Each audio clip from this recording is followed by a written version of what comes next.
नमस्कार, मैं लेख राम लारे। हमारे चैनल पर आप सभी का बहुत बहुत स्वागत है। अभी मैं इनकम टैक्स से मोस्ट आईएमपी क्वेश्चन बताऊंगा जो आपके फाइनल एग्जाम 2023 में आएंगे। तो 2023 में आने वाले क्वेश्चन का पूरा फुल डिटेल दिया जाएगा आपको। आप इस क्वेश्चन की तैयारी अच्छे से कर लेना, ये क्वेश्चन आपके एग्जाम में आएंगे। ठीक है जी। वैसे तो इनकम टैक्स में सारे बच्चे प्रैक्टिकल बनाते हैं, तो आप प्रैक्टिकल ही बनाइएगा। आप प्रैक्टिकल की तैयारी अच्छे से कीजिएगा। अगर आपका प्रैक्टिकल नहीं बनेगा तो आप क्या करना, ये थ्योरी को लिख लेना। ठीक है। तो आप प्लान ए में क्या करना, प्रैक्टिकल बनाने का सोचना। प्लान बी में अगर प्रैक्टिकल नहीं फंसेगा तो थ्योरी लिखने का सोचना। ठीक है। अगर आपका प्रैक्टिकल नहीं लगा, प्रैक्टिकल में कोई दिक्कत होगा तो आप आंख बंद करके थ्योरी लिख देना। थ्योरी इसलिए लिखना, अगर आप प्रैक्टिकल बनाओगे और सपोज आपका प्रैक्टिकल गलत हो गया तो पूरा 15 जाएगा, मतलब पूरा 15 नंबर कटेंगे। तो भैया आप 15 क्यों कटा रहे हो? आपका सवाल अगर गलत बन जाएगा तो उसको छोड़ो, उसके जगह थ्योरी लिखो। कुछ नहीं आएगा उससे अच्छा कुछ ही अंक मिल जाए। प्रैक्टिकल लिखोगे पूरा गलत हो जाएगा तो पूरा का पूरा नंबर कटेगा। लेकिन अगर आप थ्योरी लिख लिए तो थ्योरी लिखोगे तो आपको कम से कम, ज्यादा नहीं तो 8 से 10 नंबर मिलेगा, तो ये आपके लिए बहुत अच्छा रहेगा। ठीक है। तो आप क्या करना, जिसमें आपका प्रैक्टिकल गलत रहेगा, आपको लगेगा कि प्रैक्टिकल सही नहीं जाएगा, ऐसा अगर आपको लगता है तो उसमें आप प्रैक्टिकल के स्थान पर आप थ्योरी लिखना चाहो, किसी भी यूनिट से हो। ठीक है। तो चलो ठीक है, टॉपिक पर आते हैं। मैं आपको अभी थ्योरिकल बताने वाला हूँ, थ्योरी प्रश्न बताने वाला हूँ। प्रत्येक यूनिट से आपको दो तीन क्वेश्चन बताया जाएगा। आप ध्यान से वीडियो को देखिएगा। यहाँ बोर्ड में पूरे क्वेश्चन को लिख दिया हूँ, आप इस क्वेश्चन को नोट कर लेना और इसी क्वेश्चन की तैयारी करना है। क्वेश्चन आपको बुक में मिल जाएंगे, इनकम टैक्स से बुक में मिल जाएगा, अजय माला से मिल जाएगा, जिसमें से चाहो उसमें से देख सकते हो। ठीक है। तो चलो ठीक है, टॉपिक पर आते हैं। तो टॉपिक पर आने से पहले मैं आपको ये बताना चाहूंगा कि जैसे आप हमारे चैनल पर नए होंगे तो हमारे चैनल को सब्सक्राइब कर लीजिए, बेल आइकन को प्रेस कर लीजिए ताकि आपको प्रतिदिन का वीडियो मिलते रहेगा। ठीक है। तो ठीक है, हम आते हैं अपने वीडियो पर। तो वीडियो को आप पूरे अंत तक देखिएगा, वीडियो को स्किप ना करिएगा। वीडियो को स्किप करेंगे तो पूरी जानकारी आपको बिल्कुल भी नहीं मिल पाएंगे। ठीक है। तो चलो आते हैं इनकम टैक्स यूनिट 1 से। यूनिट 1 में आपको पहला क्वेश्चन बताया। यूनिट 1 में आपका पहला क्वेश्चन है, आयकर के लिए करदाताओं का निवास स्थान किस प्रकार निर्धारित किया जाता है? निवास स्थान का कर दायित्व का भार समझाइए। यह आपका यूनिट 1 से फर्स्ट क्वेश्चन। अब यूनिट 1 से सेकंड क्वेश्चन है जिसमें आपको टिप्पणी लिखना होगा, या बोल सकते हैं समझाइए करके बोल सकते हैं। ठीक है। तो क्वेश्चन है आपका टिप्पणी में, निम्नलिखित पर टिप्पणी लिखिए। आपको किससे यहाँ पर टिप्पणी लिखने को बोल सकता है। उसके बाद कर निर्धारण वर्ष और गत वर्ष पर टिप्पणी लिखने के लिए बोल सकता है, आकस्मिक आय पर बोल सकता है, व्यक्ति पर बोल सकता है, उसके बाद आपका आय है, उसके बाद आपका सकल कुल आय है और कुल आय है। इस पर आपको टिप्पणी लिखने के लिए बोला जा सकता है। तो आप इस सभी टॉपिक का तैयारी अच्छे से कर लेना। यूनिट 1 से सेकंड क्वेश्चन है आपका टिप्पणी लिखने का। पहला आप कृषि आय पर, दूसरा कर निर्धारण और गत वर्ष पर, तीसरा आकस्मिक आय पर, आपका चौथा आ जाएगा व्यक्ति, पांचवा आ जाएगा आय, छठवां आ जाएगा सकल कुल आय और कुल आय। ठीक है। तो आप इतनी की तैयारी कर लेना। उसके बाद इसी में से यूनिट 1 से तीसरा क्वेश्चन है जो आपका लास्ट क्वेश्चन है, कृषि आय शब्द की व्याख्या कीजिए, कृषि आय की कर दायित्व पर प्रभाव बताइए। ठीक है। तो यूनिट 1 से मैंने आपको 3 क्वेश्चन बता दिया, गारंटी दे रहा हूं तीनों में से एक क्वेश्चन 100% लगेगा। ठीक है। तीनों में से एक क्वेश्चन आपका आएगा ही आएगा। ठीक। तो इस क्वेश्चन की तैयारी आप अच्छे से कर लेना।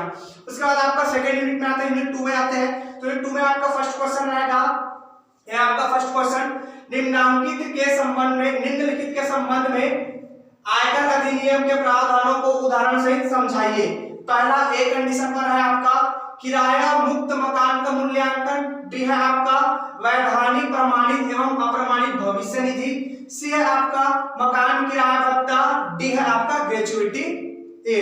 ठीक है। उसके बाद आपका यूनिट 2 से सेकंड क्वेश्चन देखते हैं, निम्नलिखित मकानों से आय की गणना विधि को समझाइए बोला है। निम्नलिखित मकानों से आय की गणना विधि को समझाइए ऐसा बोला। तो उसको देखते हैं क्या क्या बोला। पहला आ, पूर्णतः किराए से दिया गया मकान, में आ जाएगा आपका पूर्णतः किराए से दिया गया मकान। उसके बाद ब में आ जाएंगे वर्ष में कुछ अवधि स्वयं के रहने के एवं कुछ अवधि किराए से दिया गया मकान का, ये आपको समझाना। यूनिट 2 से आपका 2 क्वेश्चन है, फर्स्ट एंड सेकंड। दोनों क्वेश्चन को मैंने बता दिया, दोनों क्वेश्चन की तैयारी अच्छे से कर लेना। लेकिन यूनिट 2 में आपका थ्योरिकल लगने का चांसेस कम रहेगा क्योंकि यूनिट 2 में आपका दोनों प्रैक्टिकल आएंगे। ठीक है। तब भी आप इसकी तैयारी कर लेना, क्या पता इसमें से एक लग जाए, लेकिन अगर लगेगा तो दोनों में से एक क्वेश्चन ही लगेगा। तो आप ये दोनों क्वेश्चन की तैयारी अच्छे से कर लेना। उसके बाद आपका यूनिट थर्ड आता है। थर्ड यूनिट में देखते हैं। थर्ड यूनिट में पहला क्वेश्चन है आपका, व्यापार की आय की गणना करने में निम्नलिखित में से किन किन परिस्थितियों में कटौती के रूप में स्वीकार है, स्वीकृत है। पहला है आपका मरम्मत, दूसरा है आपका बी में बीमा प्रीमियम, तीसरा सी में है आपका ब्याज, चौथा डी में है आपका कानूनी व्यय। ठीक है जी, यह है आपका यूनिट थर्ड का फर्स्ट क्वेश्चन। एक बार रिपीट कर देता हूं, व्यापार की आय की गणना करने में निम्नलिखित में से किन परिस्थितियों में कटौती के रूप में स्वीकृत है। पहला आपका ए मरम्मत, दूसरा आपका बीमा प्रीमियम, तीसरा आपका सी ब्याज, चौथा आपका डी कानूनी व्यय। इसको आपको समझाना पड़ेगा। ठीक है, उसके बाद यूनिट थर्ड में से सेकंड क्वेश्चन है आपका, जो लास्ट यूनिट 2 से दो ही क्वेश्चन बताया हूं। पहला क्वेश्चन बता दिया अभी, अब दूसरा क्वेश्चन आपके पास ये रहा। तो चलो देखते हैं दूसरा क्वेश्चन। दीर्घकालीन पूंजी संपत्ति की लागत को सूचकांकित करने का सूत्र लिखिए। यूनिट थर्ड से सेकंड क्वेश्चन है, दीर्घकालीन पूंजी संपत्ति की लागत को सूचकांकित करने का सूत्र लिखिए। ठीक है जी, ये हो गया हमारा यूनिट थर्ड से दो क्वेश्चन। ये दोनों क्वेश्चन की तैयारी कर लेना लगेगा। ठीक है, उसके बाद यूनिट 4 से क्वेश्चन देखते हैं। यूनिट 4 में से मैंने आपको मात्र दो ही क्वेश्चन बताया है। 4 में दोनों में से एक क्वेश्चन श्योर है लगना, तैयारी अच्छे से कर लेना। ठीक है, तो इसमें से आपका फर्स्ट क्वेश्चन है, कुल आय की गणना करने के लिए सकल कुल आय में कौन कौन सी कटौती स्वीकृत है, समझाइए। ठीक है जी, यूनिट 4 में से फर्स्ट क्वेश्चन है, कुल आय की गणना करने के लिए सकल कुल आय में कौन कौन सी कटौती स्वीकृत है, समझाइए। यह है आपका फर्स्ट क्वेश्चन यूनिट 4 से। अब यूनिट 4 से लास्ट क्वेश्चन देखते हैं, सेकंड। हानि की पूर्ति के संबंध में क्या प्रावधान है, समझाइए। तो आपको ये बताना होगा। ठीक, तो ये हो गया हमारा यूनिट 4 का। अब बात आता है यूनिट 5 की। ठीक है, तो यूनिट 5 में मैंने आपको 3 क्वेश्चन बताया, जिसमें से एक डन है, लगेगा मतलब लगेगा मैं लिख के दे दूंगा। ठीक है, तो आप इसको क्या करना, अच्छे से पढ़ लेना। तो पहला क्वेश्चन है यूनिट 5 में। ठीक है, ये क्या है आपका यूनिट 5 है, ये आ जाएगा आपका यूनिट 5 का। यूनिट 5 में से आपका फर्स्ट क्वेश्चन है, कर नियोजन किसे कहते हैं, इसके विशेषताएं एवं महत्व को समझाइए। कर नियोजन एवं कर अपवंचन में क्या अंतर है, ये भी बताइए। ऐसा आपको बोलेगा, तो आप इस क्वेश्चन के तैयारी अच्छे से कर लेना। उसके बाद दूसरा है, कर नियोजन कर बचाने का एक वैधानिक एवं नैतिक तरीका है, इस कथन को समझाइए एवं इसका महत्व भी बताइए। यह है आपका सेकंड क्वेश्चन, इसको भी अच्छे से देख लेना भैया। ठीक है, उसके बाद आपका कर निर्धारण अधिकारी, लास्ट क्वेश्चन है यूनिट 5 में से, कर निर्धारण अधिकारी कौन होता है, इसके कार्य एवं अधिकार को समझाइए। ठीक है, तो मैंने आपको यूनिट 5 में से 3 क्वेश्चन बता दिया है ना। आप ये तीनों क्वेश्चन की तैयारी अच्छे से करना, मस्त रगड़ के पढ़े, तरीके से पढ़े। इसमें से एक क्वेश्चन डन लगेगा भैया। ठीक है, अगर इसमें से अगर नहीं लगा तो एक क्वेश्चन और आ सकता है, वो आएगा आपका अग्रिम कर के प्रावधान। कहने का मतलब ये है, कर के अग्रिम भुगतान में अधिकारी का क्या प्रावधान होता है, समझाइए। आप इसको भी देख लेना, अग्रिम कर के भुगतान में आपको मिल जाएगा, लेकिन ये बहुत कम चांसेस है, ये शायद ही आएगा। ये दोनों में से एक का तो लगना फिक्स है, ये दोनों में से एक आएगा। तो आप क्या करना है, तीनों को तैयारी अच्छे से कर लेना। दो तो है, लेकिन तीनों को अच्छे से पढ़ना, इसमें से क्वेश्चन लगना है।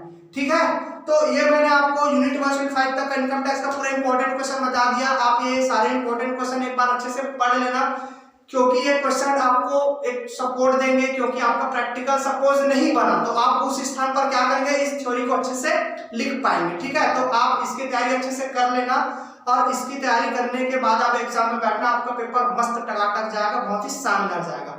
ठीक है, तो ठीक है, हम उम्मीद करते हैं आपको ये वीडियो और यहाँ पे जो भी बात आपको बताया वो आपको बहुत अच्छा लगा होगा। तो वीडियो आपको अच्छा लगा होगा, बात आपको अच्छा लगा होगा, तो वीडियो को लाइक कीजिए, ज्यादा से ज्यादा शेयर कीजिए, और अगर आप हमारे चैनल पर नए होंगे तो हमारे चैनल को सब्सक्राइब कीजिए, बेल आइकन को प्रेस कीजिए, ताकि आपको प्रतिदिन का ऐसी वीडियो मिलते रहे। All the best.